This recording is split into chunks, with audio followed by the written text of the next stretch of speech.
हाँ, देखो सब शुभ योग मिले हैं। देखो सब शुभ योग मिले हैं, क्यों बने अज्ञानी। सतगुरु जगा रहे हैं तुमको, सतगुरु जगा रहे हैं तुमको, कह रही माँ जिनवाणी, कह रही माँ जिनवाणी। ओम सहजात्म स्वरूप परम गुरु शुद्ध चैतन्य स्वामी ने नमः। अध्याय 44 ज्ञानार्णव में बता रहे हैं रूपातीत ध्यान का वर्णन। इस प्रकरण में रूपातीत ध्यान का वर्णन करते हैं, सो प्रथम ही असमीचीन ध्यान का निषेध करते हैं। ध्यान करने वाला योगी वीतराग का ध्यान करता हुआ वीतराग होकर कर्मों से छूट जाता है और रागी का अवलंबन करके ध्यान करने से रागी होकर क्रूर कर्मों के आश्रित हो जाता है, अर्थात अशुभ कर्मों से बंध जाता है। यदि ध्यानी मुनि मंत्र मंडल मुद्रादि प्रयोगों से ध्यान करने में उद्धत हो तो समस्त सूर असुर और मनुष्यों के समूह को क्षण मात्र में क्षोभित कर सकता है। अनेक प्रकार की विक्रिया रूप असार ध्यान मार्ग का अवलंबन करने वाले क्रोधी के भी ऐसी शक्ति उत्पन्न हो जाती है कि जिसका देव भी चिंतन नहीं कर सकते। ज्ञानी मुनियों ने विद्यानुवाद पूर्व से असंख्य भेद वाले अनेक प्रकार के विद्वेषण उच्चाटन आदि कर्म कौतूहल के लिए प्रकट किए हैं, परंतु वे सब कुमार्ग है और कुध्यान के अंतर्गत आते हैं। यद्यपि यह आत्मा स्वभाव से ही अनंत और जगत प्रसिद्ध प्रभाव का धारक है, फिर समाधि यानी ध्यान में जोड़ा हुआ हो तो यह समस्त जगत को अपने चरण में लीन कर लेता है। परंतु योगी मुनियों को चाहिए कि असमीचीन ध्यानों को कौतुक से स्वप्न में भी न विचारें, क्योंकि असमीचीन ध्यान सन्मार्ग की हानि के लिए बीज स्वरूप यानी कारण है। खोटे ध्यान से खोटा मार्ग ही चलता है। इस कारण मुनिजनों को बुरा ध्यान कदापि नहीं करना चाहिए। खोटे ध्यान के कारण सन्मार्ग से विचलित हुए चित्त को फिर सैकड़ों वर्षों में भी कोई सन्मार्ग में लाने को समर्थ नहीं हो सकता। इस कारण खोटा ध्यान कदापि नहीं करना चाहिए। असमीचीन यानी खोटे ध्यान का कौतुक मात्र से किए हुए भी रागादि रूप खोटे ग्रहों के आवेश से केवल अपने नाश के लिए ही होते हैं। इस कारण अतिशय रूप आनंद के समूह के स्थान को उत्पन्न करने में समर्थ ऐसे मोक्ष मार्ग यानी समीचीन ध्यान को छोड़कर ऐसा कौन है जो कुमार्ग खोटे ध्यान में प्रवृत्ति करे, अर्थात ज्ञानवान तो कदापि नहीं करे।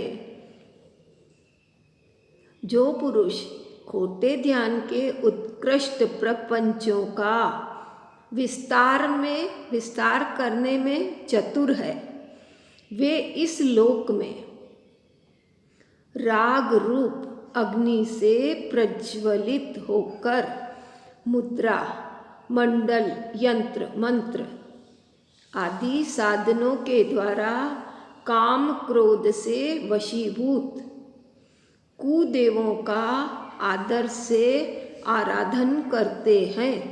सो सांसारिक सुख के चाहने वाले और दुष्ट आशा से पीड़ित तथा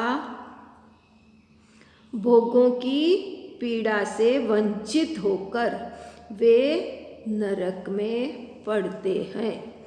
इस कारण कहते हैं कि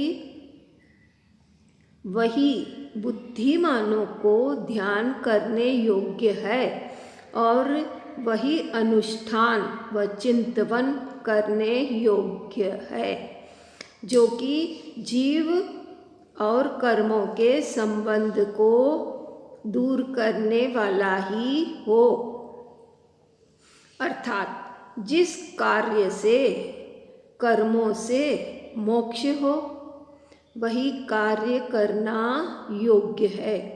कुछ भी विशेषता से कहते हैं। जो मुनि शांत चित्त है और मुक्ति का मार्ग अवलंबन करने वाले हैं, उनके अनेक प्रकार के फलों से भरी हुई सिद्धियां स्वयमेव सिद्ध हो जाती है। समीचीन ध्यान से नाना प्रकार की रिद्धियां बिना चाहे ही सिद्ध हो जाती है। फिर खोटे आशय से खोटे करने में क्या लाभ है? जो खोटे ध्यान करने वाले क्षुद्र योगी है, उनको इष्ट सिद्धियां कदापि नहीं होती, किंतु उनके उल्टी स्वार्थ की अनिवार्य हानि ही होती है। जो मोक्षाभिलाषी योगीश्वर मुनि है, वे जिससे संसार की उत्पत्ति हो ऐसे संबंधों से निरपेक्ष रहते हैं। वे अपने मन को स्वप्न में भी चलायमान नहीं करते हैं।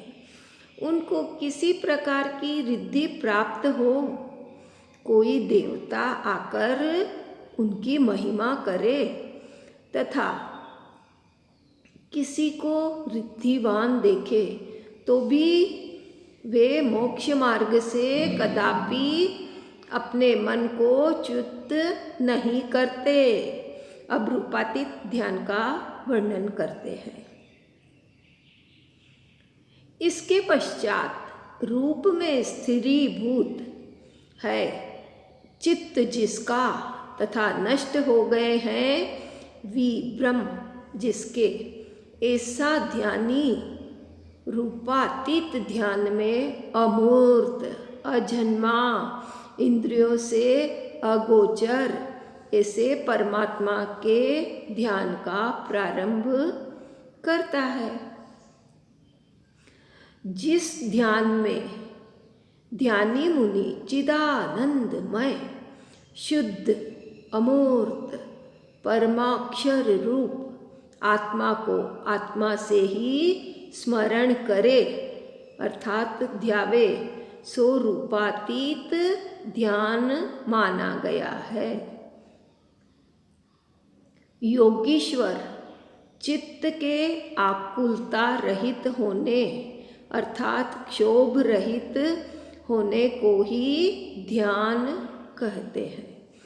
तो कोई मुनि मोक्ष प्राप्त आत्मा का स्मरण कैसे करे? जब ध्येय और ध्यानी पृथक पृथक है तो चित्त को क्षोभ अवश्य होगा। इसका समाधान इस प्रकार है। प्रथम तो उस परमात्मा के गुण समूहों को पृथक पृथक विचारे और फिर उन गुणों के समुदाय रूप परमात्मा को गुणों के अभिन्न भाव से विचारे और फिर किसी अन्य के शरण से रहित होकर ज्ञानी पुरुष उसी परमात्मा में लीन हो जावे। इस ध्यान में प्रथम तो गुण और गुणी का पृथक रूप से विचार करते हैं, परंतु अंत में परमात्मा में लीन होने से ध्येय और ध्यानी पृथक रूप न रहेंगे, एकाकार हो जाएंगे। परमात्मा के स्वभाव से एक रूप भावित अर्थात मिला हुआ ध्यानी मुनि उस परमात्मा के गुण समूहों से पूर्ण रूप अपने आत्मा को करके फिर उसे परमात्मा में योजन करें, ऐसा विधान है। परमागम में विशुद्ध अर्थात कर्म रहित और उससे इतर अर्थात कर्म सहित, इन दोनों स्वात्म तत्वों में शक्ति और व्यक्ति की अपेक्षा से गुणों से समानता मानी है। जब शक्ति और व्यक्ति को भिन्न भिन्न मानते हैं तब तो कर्म रहित विशुद्ध आत्मा व्यक्ति रूप से परमात्मा है और कर्म सहित आत्मा शक्ति रूप से परमात्मा है। और यदि शक्ति और व्यक्ति को अभिन्न मानते हैं तो दोनों ही समान है। अब शक्ति और व्यक्ति भिन्न भिन्न मानने में अवरोधक का हेतु दिखलाते हैं। जो मुनि प्रमाण और नयों के द्वारा अपने आत्म तत्व को जानता है वही योगी बिना किसी संदेह के परमात्मा को जानता है। जब तक प्रमाण और नयों का स्वरूप तथा इनके द्वारा आत्मा का स्वरूप न जाना जाएगा तब तक कर्म सहित ही आत्मा शक्ति की अपेक्षा से कर्म रहित है। यह विरोध भी दूर न हो सकेगा। इन दोनों का विरोध दूर करने वाला स्यादवाद है। इसलिए स्यादवाद को समझकर फिर इन दोनों का विचार करते हैं तो कोई विरोध नहीं रहता और न ही भ्रम रहता है। अब कर्म रहित परमात्मा का स्वरूप कहते हैं कि जिसके द्वारा यह योगी अपने आत्मा को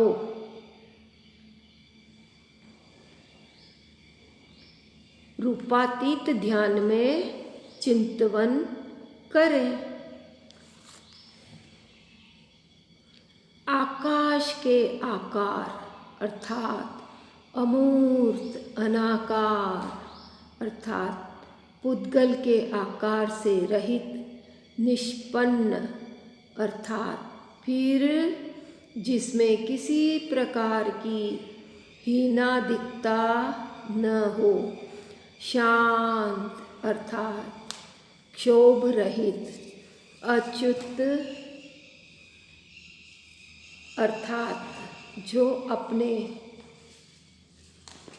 रूप से कभी च्युत नहीं हुआ हो, चर्म शरीर से किंचित न्यून अर्थात जिस शरीर से मोक्ष हुआ हो, उस शरीर से नासिकादि रंध्र प्रदेशों से हीन, अपने घनीभूत प्रदेशों से स्थित लोकाकाश के अग्रभाग में स्थित शिवीभूत अर्थात पहले अकल्याण रूप थे, अब कल्याण रूप हुए, ऐसे अनामय अर्थात रोगादिक से सर्वथा रहित और पुरुषाकार को प्राप्त होकर भी अमूर्त अर्थात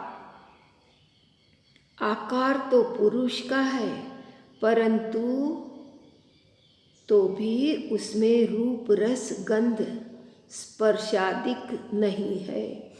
ऐसे परमात्मा का ध्यान इस रूपातीत ध्यान में करें। जो परमात्मा निष्कल अर्थात देह रहित है, विशुद्ध अर्थात द्रव्य भाव रूप दोनों मलों से रहित है, निष्पन्न अर्थात जिसमें कुछ हीनाधिकता होने वाली नहीं है, जो जगत का गुरु है और जो चिदानंद स्वरूप अर्थात चैतन्य और आनंद स्वरूप है, महान है।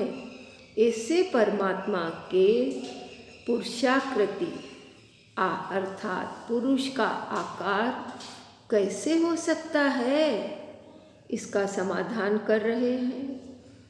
जिसमें मोम निकल गया है, ऐसी मूषिका के उदर में जैसा आकाश का आकार है, तदाकार परमात्मा प्रभु का ध्यान करें। इसी का दूसरा दृष्टांत कहते हैं। समस्त अवयवों से पूर्ण और समस्त लक्षणों से लक्षित ऐसे निर्मल दर्पण में पड़ते हुए प्रतिबिंब के समान प्रभाव वाले परमात्मा का चिंतन करें। जैसे निर्मल दर्पण में पुरुष के समस्त अवयव और लक्षण दिखाई पड़ते हैं, उसी तरह परमात्मा के प्रदेश शरीर के अवयव रूप परिणत है और उनमें समस्त लक्षणों की तरह समस्त गुण रहते हैं। इस प्रकार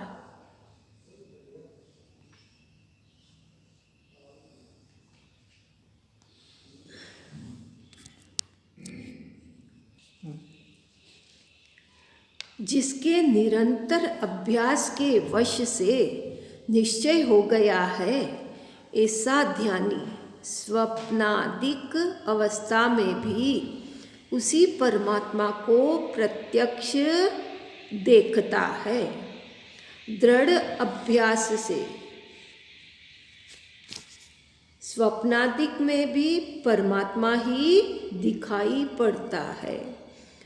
पूर्वोक्त प्रकार से जब परमात्मा का निश्चय हो जाता है और दृढ़ अभ्यास से उसका प्रत्यक्ष होने लगता है, उस समय परमात्मा का चिंतन इस प्रकार करें कि ऐसा परमात्मा मैं ही हूँ, मैं ही सर्वज्ञ हूँ, सर्वत्र हूँ, सर्वव्यापक हूँ, सिद्ध हूँ तथा मैं ही साध्य अर्थात सिद्ध करने योग्य था। संसार से रहित परमात्मा परम ज्योति स्वरूप समस्त विश्व का देखने वाला मैं ही तो हूँ। सब कुछ मैं ही हूँ, मैं ही निरंजन हूँ। ऐसा परमात्मा का ध्यान करें। मैं ही शुद्ध आत्मा हूँ, त्रिकालिक हूँ, ध्रुव तत्व हूँ, सब कुछ मैं ही हूँ। मेरे अलावा सब कुछ पर है। उस समय अपना स्वरूप निश्चल अमूर्त अर्थात शरीर रहित निष्कलंक जगत का गुरु चैतन्य मात्र और ध्यान तथा ध्याता के भेद रहित ऐसा अतिशय स्फुरायमान होता है। यह मुनि जिस समय पूर्वोक्त प्रकार से परमात्मा का ध्यान करता है, उस समय परमात्मा में पृथक भाव अर्थात अलगपने का उल्लंघन करके साक्षात एकता को इस तरह प्राप्त हो जाता है कि जिससे पृथकपने का बिल्कुल भान ही नहीं होता। उस समय ध्याता और ध्येय में द्वैत भाव नहीं रहता। निष्कल अर्थात देह रहित लोक और अलोक को देखने और जानने वाला, विश्व में व्यापक, स्वभाव में स्थिर, समस्त विकारों से रहित ऐसा परमात्मा मैं हूँ, मैं ही हूँ। ऐसा अन्य ग्रंथों में भी अभेद भाव दिखाया है। सब कुछ मैं ही हूँ। यहाँ आचार्य विशेष उपदेश रूप प्रेरणा करते हैं कि हे मुनि, इस प्रकार जिसके समस्त विकल्प दूर हो गए हैं, जिसके रागादिक सब दोष क्षीण हो चुके हैं, जो जानने योग्य समस्त पदार्थों का जानने वाला है, जिसने संसार के समस्त प्रपंच छोड़ दिए हैं, जो शिव अर्थात कल्याण स्वरूप अथवा मोक्ष स्वरूप है, जो अज अर्थात जिसको आगे जन्म मरण नहीं करना है, जो अनवद्ध अर्थात पापों से रहित है तथा जो समस्त लोक का एक अद्वितीय नाथ है, ऐसे परम पुरुष परमात्मा को भावों की शुद्धता पूर्वक अतिशय करके भज, उनका ही ध्यान कर। शुद्ध भावों से ऐसे परम पुरुष परमात्मा का ध्यान कर। इस प्रकार इस अध्याय में रूपातीत ध्यान का निरूपण किया है। इसका संक्षेप भावार्थ यह है कि जब ध्यानी सिद्ध परमेष्ठि के ध्यान का अभ्यास करके शक्ति की अपेक्षा से आपको भी उनके समान जानकर और आपको उनके समान व्यक्त रूप करने के लिए उस यानी आप में लीन होता है, तब आप कर्म का नाश कर व्यक्त रूप सिद्ध परमेष्टि होता है। सिद्ध निरंजन कर्म बिन मूर्ति रहित अनंत, जो ध्यावे परमात्मा सो पावे शिव संत। हे आत्मार्थी बंधुवर, निश्चय चारित्र स्वात्मानुभव ही है।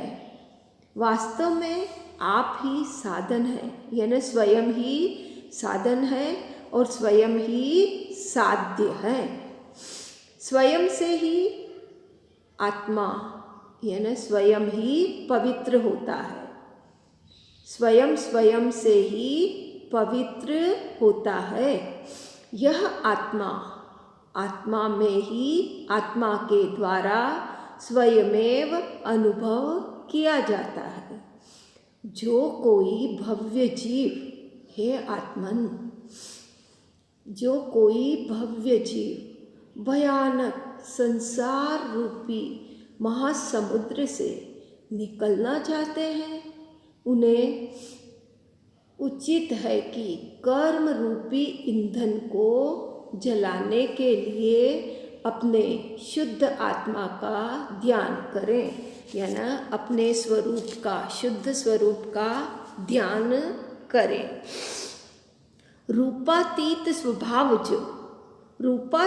स्वभाव जो केवल दंसन नाणी रे, ते ध्याता निज आत्मा होय सिद्ध गुण खानी रे। वीर जिनेश्वर उपदेशे सामल जो चित लाई रे। आत्म ध्याने आत्मा रिद्धि मले सभी आई रे। ओम अरहम।